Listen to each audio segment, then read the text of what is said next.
अमृतागमना विश्वाउतत्याय प्रदक्षिणं विश्वाउतत्याय धारया उतत्याय अतिथे अधिगाहे महिद्विषा स्वाहा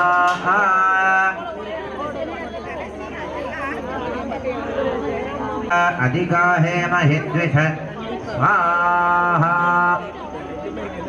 महिद्विष स्वाहा सहस्रपाद स्वभूमिं विश्वदा वृत्वा अष्टदष्टदशाङ्कुलं पुरुषदेवेदकं सर्वं यद्भूतं यत्सभव्यम् उदामृतत्वस्यैशानः अदे एनावानस्व महिमा अदोज्जारागस्तपूरुषः पादोऽस्तविश्वाभूतानि त्रिपादस्यामृतं दवे त्रिपादोद्धवदेत्पुरुषः पादोऽस्तेहाभवात् पुनः तदो विश्वं व्यक्रामद शासनानसने अभि तस्मात् विराडजाजड विराजो अधिपूरुषः सजादोत्तरस्तदा पश्चात् भूविमथापदः यत्पुरुषेण हविषा देवारज्ञमतन्वद वसन्त अस्यादिराज्यं ग्रीष्मऋग्मः शरद्दिभिः सप्तास्याधन्वरिदडः त्रिसप्तदमिदः कृताः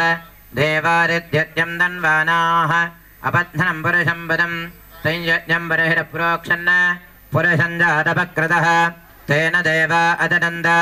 साध्यार्षरस्तदे तस्माञ्जज्ञाः सर्वभूतः सम्प्रदं वृषराज्यं पुंसजह्निरेरस्माद्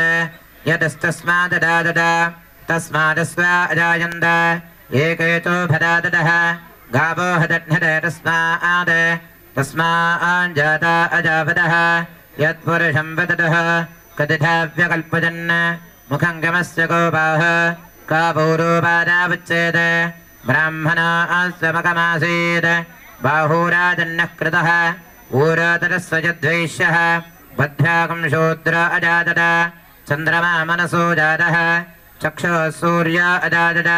मुखादिन्द्रस्ताज्ञस्त प्राणाद्वाजरजातद नाभ्या आसीदन्तरकम् श्रेष्णार्द्योस्तमवर्तद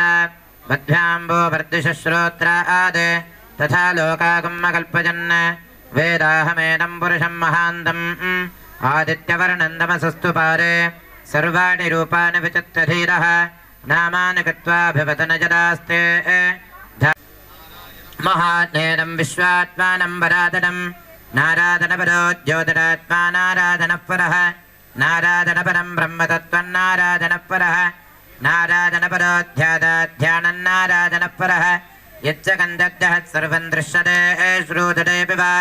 अन्तर्बहिः सतः सर्वं व्यात्मनारादनस्थितः अनन्तम्